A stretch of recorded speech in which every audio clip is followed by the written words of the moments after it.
No vídeo de hoje eu vou te explicar o que é o RPE e como utilizá-lo nas suas periodizações para ganhar mais força. Bela introdução. Fala galera, beleza? Aqui é o Léo Veloso e sejam bem-vindos a mais um vídeo aqui do canal. Como vocês viram aí pelo título e pela introdução, hoje a gente vai falar de um tema muito interessante que muitos de vocês pedem para eu fazer vídeo, que é sobre o RPE e como utilizá-lo para periodizar. Vale lembrar que o conteúdo de hoje aqui, ele não é valioso apenas para quem treina powerlifting, ok? Apesar de sim, eu dar a maior parte dos exemplos, eu mostrar maiores vantagens para esse esporte, se você simplesmente treina focado mais em força, até mesmo em hipertrofia, entender o RPE ainda assim é muito importante, pode trazer vários benefícios. Então vamos lá para a gente começar a introdução aqui desse conteúdo. O que é o RPE?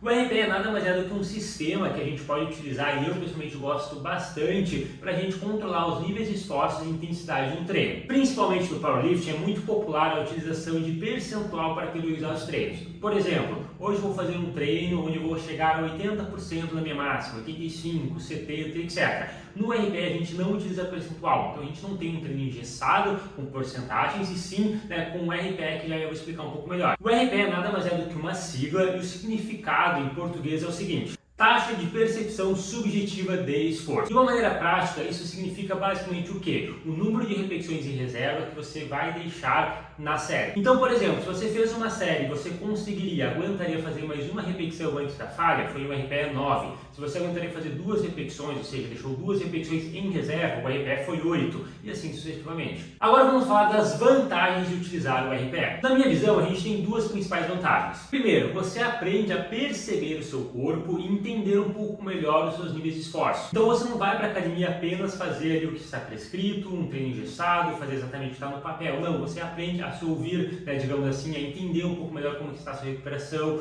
como que você está respondendo ao treino. Enfim, eu acho que é uma parte muito legal para um amadurecimento do indivíduo que está treinando, seja atleta ou seja apenas um entusiasta, digamos assim. A segunda vantagem é que você consegue aproveitar melhor os dias que você está se sentindo bem e de repente não se matar em um dia que você não está se sentindo tão bem. Mas ainda assim, eu não estou falando que o RPE é uma bagunça, tá? Ainda assim, a periodização com o RPE deve ser planejada. Por exemplo, a gente pode ter dias na periodização, nossa programação de treino, onde a gente sabe que o esforço tem que ser leve. Por exemplo, no RPE 4, 5, talvez 6, ou seja, deixar aí algo perto de 6 a 4 em reserva. Dias que a gente quer fazer um esforço moderado, de repente deixando 2, 3 em reserva, que seria um RPE 7 ou 8. Dias que o esforço tem que ser muito alto, o RPE tem que ser muito alto, a gente tem que deixar de repente só uma em reserva, um RPE 9 ou algo parecido com isso. Então você vai para a academia, vai para os seus treinos já sabendo o nível de esforço que você tem que realizar naquela sessão, naquele exercício, naquela série. A grande questão é, o peso que você vai levantar vai ser ajustável, vai ser flexível de acordo com como você estiver sentindo no dia. E muitas das vezes você só vai descobrir como você está sentindo no dia na hora do treino, ali durante os aquecimentos, durante as séries que você se aproxima da carga principal. Enquanto que se a gente treinasse apenas pensando em percentual, que é aquela maneira mais tradicional de se periodizar a força, o treino fica muito engessado. Por exemplo, você tem que treinar com 70% da sua RM hoje. Independente se você está sentindo bem, independente se você está sentindo mal, você vai fazer aquilo. Isso muitas das vezes não é muito legal, porque se é um dia ruim, de repente você faz um nível de esforço maior do que planejado, você pode de repente fadigar um pouco mais, você está sentindo uma dor, ou então ao contrário, se de repente você estava sentindo muito bem, muito disposto, sabe? Era um dia que você conseguiria treinar muito melhor, mas você não vai poder fazer porque tem aquele percentual lá e aquilo ali é uma regra, digamos assim, é engessado. Mas ainda assim, vale ressaltar que não estou dizendo que o percentual é sempre ruim, ainda assim, vai ter algumas vantagens, algumas desvantagens, enfim, os 2 métodos são bons e ruins ao mesmo tempo, depende de como que você utiliza, depende para quem, quando. E o que eu estou querendo dizer aqui é que o RPE, na maioria das vezes, eu acho que tem mais vantagens, enquanto que treinar focado apenas no percentual, que é aquela maneira mais tradicional de periodizar a força, a gente geralmente não tem esse tipo de benefício, esse tipo de vantagem que eu relatei, porque é basicamente aquele treino que está no papel, é aquele treino engessado. Se você está se sentindo bem, você não vai conseguir aumentar o peso, se você está se sentindo mal, não tem como diminuir o peso, enfim, fica algo um pouco mais rígido. Isso pode ser ruim ou bom por um lado, depende para quem, de quanto que a gente está falando. Algumas pessoas se adaptam melhor para o percentual, mas enfim, cada um é cada um. O que eu estou querendo aqui dizer é que o RPE tem espaço também nos treinos e para a maioria das pessoas, na minha visão, pode funcionar até melhor. Agora vamos para o próximo assunto, como encontrar o peso ideal para o RPE-alvo. A maioria das pessoas que estão começando a utilização do RPE tem essa dúvida. Ok, Léo, eu tenho que fazer RPE 6, 7, 8, qual peso eu levanto, não faço ideia por onde eu começo. E bom, uma boa dica para a gente iniciar, para tirar um norte, é a gente se basear nessa tabela que eu vou pedir para o editor colocar aqui na tela. Como que essa tabela funciona? Por exemplo, se você tem que fazer 5 repetições de RPE 6, vai te dar uma sugestão mais ou menos do peso que você conseguiria levantar baseado em percentual da sua RM. Então, é uma maneira legal ali para você ter uma noção, para você começar realmente a utilização de RPE. Novamente, para ficar bem claro, essa tabela não deve ser levada como uma regra. Até porque o número de repetições que você faz, por exemplo, com 80% da sua RM no supino, no terra e no agachamento, provavelmente vai ser diferente. Algumas pessoas têm mais facilidade no terra, no supino, no agachamento, têm mais facilidade com repetições baixas, altas, enfim, é apenas um norte. Uma outra dica também fundamental para você conseguir interpretar melhor o RPE, encaixar um pouco melhor o peso ideal, é gravar as séries que você está fazendo. Então, sempre que possível, principalmente nas séries principais,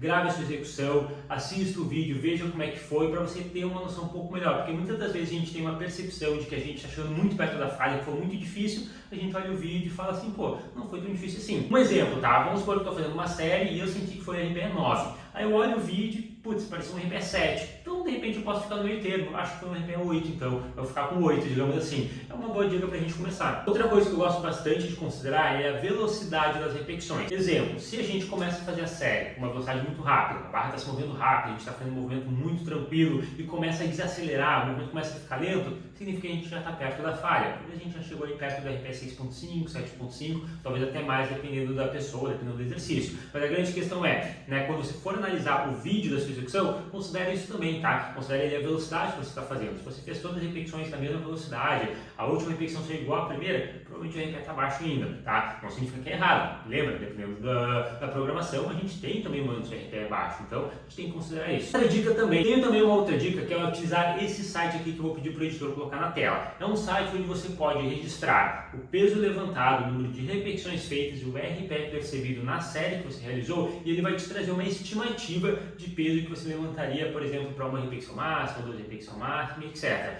É uma informação que você pode utilizar, é uma informação legal para de repente monitorar a sua evolução. Você não precisa necessariamente estar testando a sua máxima sempre para saber se você está evoluindo. Às vezes você pode apenas utilizar esse site esporadicamente e tal, para saber se você está realmente ficando mais forte. Lógico que não é 100% preciso, existem vários fatores que vão impactar nisso, mas eu pessoalmente gosto bastante de usar esse site, esse cálculo, na verdade, porque o site nada mais é do que o cálculo pronto, né? Existe a fórmula em si. Mas enfim, eu gosto de utilizar tanto para mim quanto para os meus alunos para a gente tentar monitorar um pouco melhor em desempenho, ter algumas estimativas legais que eu acho que ajuda bastante. Agora a gente vai para a parte mais prática, que eu sei que você estava com curiosidade. Talvez você entrou aqui nesse vídeo só para ela. Como programar o RPE? Logicamente, existem dezenas, milhares, centenas, infinitas possibilidades de utilizar o RPE em seu treino. Eu vou mostrar aqui 3 maneiras que eu acho que vai ser mais fáceis de entender, interpretar a utilização do RPE, que são maneiras fáceis, bem comuns e que não vai ser algo realmente tão difícil, assim, tão complexo de você de repente visualizar. No primeiro exemplo, a gente tem, né, uma série principal, ok, que a gente chamaria de top 7, onde a gente faria as 5 repetições com uma RPE um pouquinho mais alto. E as outras 2 séries a gente chamaria de back-off ou back-down, depende ali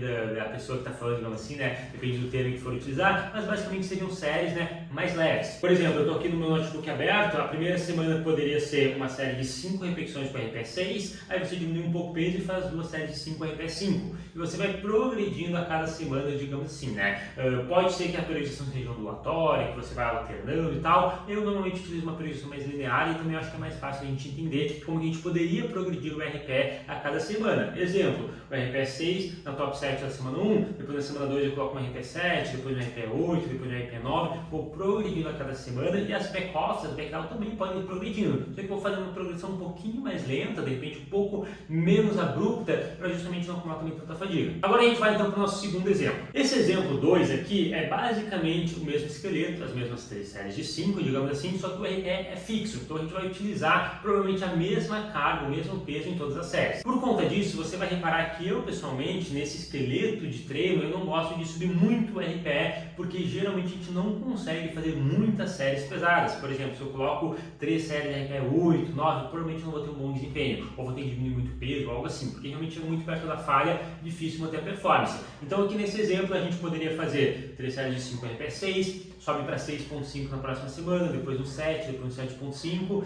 e aí eu estou dando um exemplo de 4 semanas, poderia ser 5, poderia ser 6, mas aqui geralmente o que eu faço? 4 semanas subindo mais a carga, mais subindo o RPE, né, fazendo uma progressão mais linear, talvez uma quinta semana pesada, talvez um deload depois. Então assim, eu estou citando 4 semanas, mas é muito flexível, tá? E aí entra muito realmente da estratégia do treinador, do próprio atleta, não é o tema exatamente desse vídeo, tá? Entra em vários fatores que eu quero fazer aqui, introduzir o RPE. E a gente tem esse terceiro exemplo aqui, que também é um exemplo muito comum, principalmente no powerlifting, que a galera chama de ascending sets, né? Seriam, digamos, quase como se fossem séries pirâmides. A gente ainda manteria o esqueleto de 3 séries de 5, mas a gente faria aumentando o RPE, consequentemente aumentando o peso a cada série. Aqui, por exemplo, ó, na semana 1 a gente poderia fazer uma série de 5 RPE 4, uma série de 5 RPE 5, uma série de 5 RPE 6, aumentando o peso entre cada série. Na próxima semana eu continuar progredindo em cima disso. Por exemplo, a carga que eu levantei na segunda série da semana 1 seria para a primeira série da semana 2. Né? Lógico que a gente está, né, se baseando no RPE, não na carga exata, mas seria um norte para de repente, né, o que eu vou levantar na semana seguinte, etc. Esse exemplo aqui que eu estou citando para vocês é um exemplo que eu geralmente não costumo utilizar muito, até porque ele chega, por exemplo, perto da semana 4, a gente começa a reparar aquilo que eu estava falando, muitas séries com RPE mais alto, fica difícil manter a performance e tal,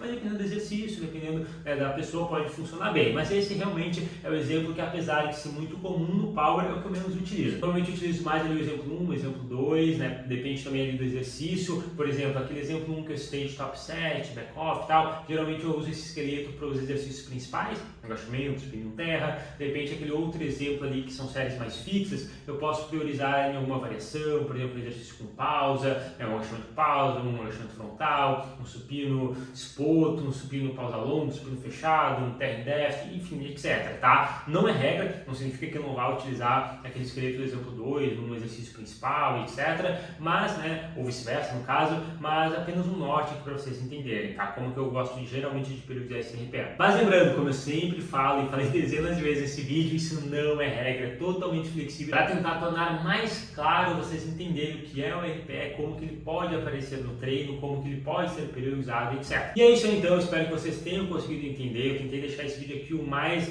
né, simples, o mais fácil de ser compreendido, mas se de repente você ficou com alguma dúvida, quer fazer alguma pergunta, aproveita aqui embaixo, sabe, de comentários, pergunte, tire suas dúvidas, manda também seu feedback, já conheceu o RPE, já utiliza, não utilizava, quer utilizar, o que você achou desse vídeo, quero muito saber, fechou? Além disso, não esquece de se inscrever aqui embaixo no canal, ativar o sininho também para não ficar de fora dos próximos vídeos e também deixar o seu like, que é muito importante, certo? É isso então e valeu!